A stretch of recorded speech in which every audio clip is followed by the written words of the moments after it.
Maria Helena Morra é teóloga e concluiu seu mestrado em Teologia Sistemática pela FAGE, Faculdade Jesuíta de Filosofia e Teologia de Belo Horizonte. É membro do Instituto do Sagrado Coração de Maria e coordenou a Rede Justiça, Paz e Integridade da Criação, que organizou, em 2011, o Seminário sobre Tráfico de Seres Humanos, a Escravidão do Século XXI. O seminário ocorreu na PUC Minas. Para Maria Helena Morra, a teologia possui um papel importante nesta luta. Neste sentido, iniciou suas pesquisas no campo da educação e dos direitos humanos a fim de investigar a problemática da violência e do tráfico de seres humanos. Nossa convidada é professora de Cultura Religiosa pelo Departamento de Ciências da Religião da PUC Minas. Seja bem-vinda, Maria Helena, ao Religare. Participe do Religare, você pode ajudar a fazer um programa ainda melhor. Acesse a página da TV Horizonte e nos encaminhe a sua mensagem, suas dúvidas, suas sugestões. O endereço é tvhorizonte.com.br/religare. Maria Helena, quando a gente fala de escravidão no Brasil, infelizmente nós temos que nos reportar há séculos, né, de um problema. O que é para um país, né, ter na sua história, né, essa presença, né, tão perniciosa da escravidão? Então, quando nós pensamos, né, nesse processo de escravidão, principalmente com a raça negra, mesmo a raça indígena, né, que nós tivemos um processo de tanta violência, né, ferindo a dignidade de um povo, de uma raça. E hoje, quando nós falamos de tráfico de seres humanos, nós estamos falando da escravidão moderna. E hoje tem um agravante muito maior, porque é uma escravidão, vamos dizer, invisível. Porque como que é difícil você tocar nessa realidade. E nós estamos tomando consciência dessa realidade atualmente. Sim. O que é que tem invisibilizado essa escravidão do século XXI, quando a gente trata, por exemplo, do tráfico de seres humanos? Então, primeiro por causa da nossa cultura patriarcalista, que sempre houve aí uma dominação, uma opressão do sexo masculino em relação ao sexo feminino. Então, na nossa cultura, muitas vezes, quando a gente se depara com o problema da prostituição, a gente coloca um peso muito maior na pessoa do sexo feminino. Por exemplo, nós vivemos numa sociedade que a gente fala da prostituta, cadê o prostituto? E muitas vezes a questão do tráfico de seres humanos está ligada à questão da prostituição, venda de órgãos, tecido, trabalho escravo. E ao tratar dessa problemática, a gente tem um olhar, às vezes, preconceituoso e machista, né? E uma coisa que eu achei assim, bastante corajoso por parte do Ministério da Cultura, né, que eles fizeram um filme sobre Anjos do Sol, que retrata a questão do tráfico de seres humanos no Brasil. Sim. Então, quando falamos em tráfico de seres humanos, nós estamos mencionando o problema da prostituição, do tráfico de órgãos e tecidos e do trabalho escravo. Sim. São essas três frentes aí que o problema precisa ser abordado. No caso da prostituição, o problema é bastante focado no público feminino. E na questão do tráfico de órgãos, tecidos e trabalho escravo? Também no trabalho escravo, recentemente veio à tona no Brasil, em São Paulo, o trabalho escravo dos bolivianos, né? Até o governo federal, na época do Lula, deu anistia para todas as pessoas que estavam numa situação ilegal no Brasil, para ver se conseguia diminuir essa questão do trabalho escravo, né? Então, a gente sabe que isso é algo que está aí, a gente sabe que algumas fazendas que... É um problema rural ou também é um problema urbano? É um problema urbano que hoje está fortemente demarcado, por exemplo, na cidade de São Paulo, né? E tem a ver com a questão da imigração, que é um problema que tende a crescer no Brasil. Sim, da imigração. E quando o governo Lula tentou regularizar a situação das pessoas que estavam de uma maneira ilegal no Brasil, foi para tentar sanar, né, entre aspas, essa problemática que a gente sabe que continua de uma maneira fortemente ligadas às pequenas indústrias na capital, em São Paulo, né? Sim. E no caso do trabalho escravo ainda, né, no que diz respeito aos cidadãos brasileiros, tem alguma faixa etária, algum público específico que está sendo captado para o trabalho escravo no Brasil? Sim, geralmente são pessoas que ainda têm uma força de trabalho grande, né? São jovens. São jovens, Homens né? jovens. Homens jovens. Mas também mulheres. Sim, sim.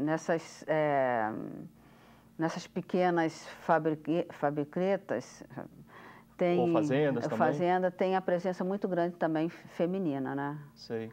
Agora é curioso que, embora a gente tenha notícia do trabalho escravo, os dados são muito mais alarmantes do que a gente consegue perceber no dia a dia.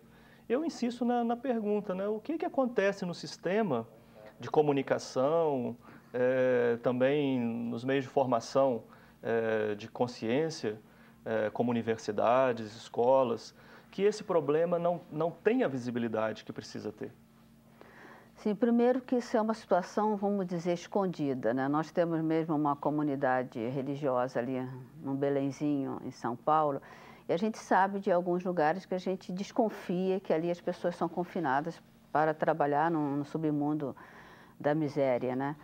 Então, mas como denunciar essa problemática? Porque a função da vida religiosa não é de enfrentamento ao tráfico de seres humanos. Isso está ligado ao governo federal e à Polícia Federal. O nosso trabalho é de sensibilizar e dar uma visibilidade a essa problemática. Mas, lógico, quando a gente tem algum caso concreto, a gente tenta fazer alguma coisa que chegue a quem de direito, né? Sim. Você acha que o poder econômico, ele tem envolvimento com essa questão, de maneira que não é interesse para determinados setores, determinados grupos, né, que haja uma ação política eficaz contra o trabalho escravo no Brasil?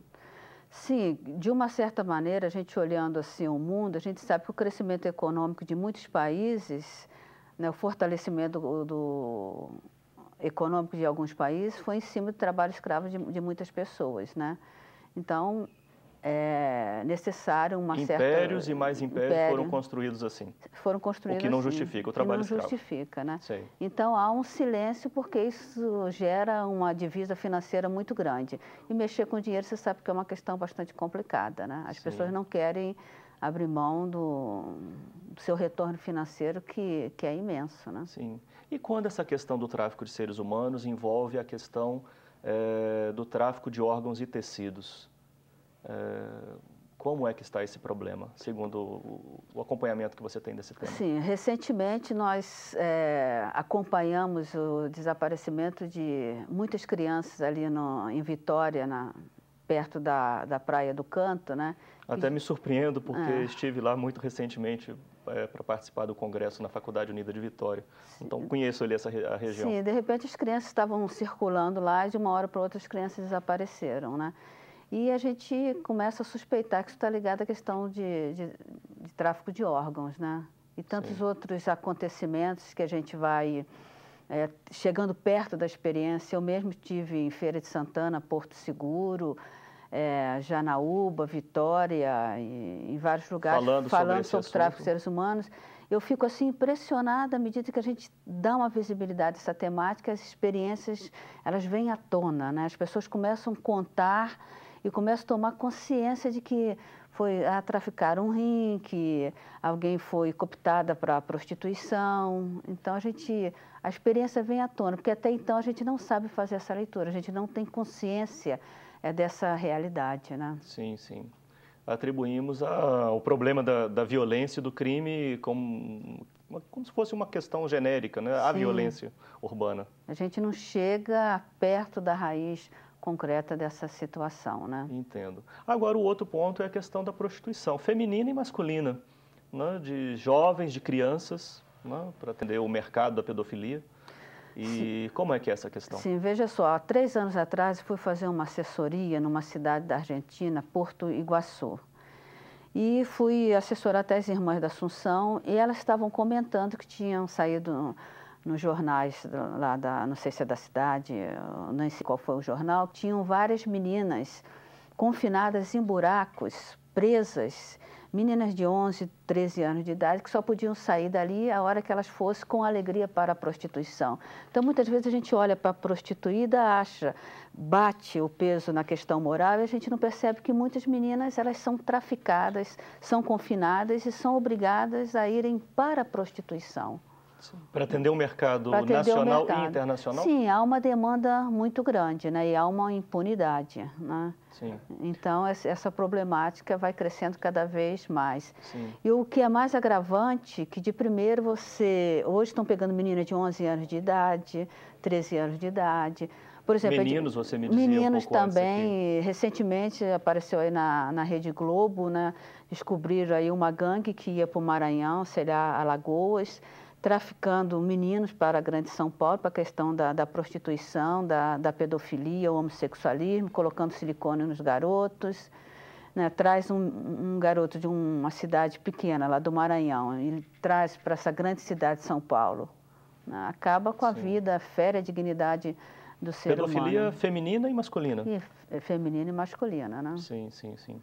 Para não restringir a questão do homossexualismo e a pedofilia. Sim, lógico, são coisas distintas, a gente tem consciência disso. Mas muitas vezes os meninos são cooptados para a questão da pedofilia, o abuso, né? Sim.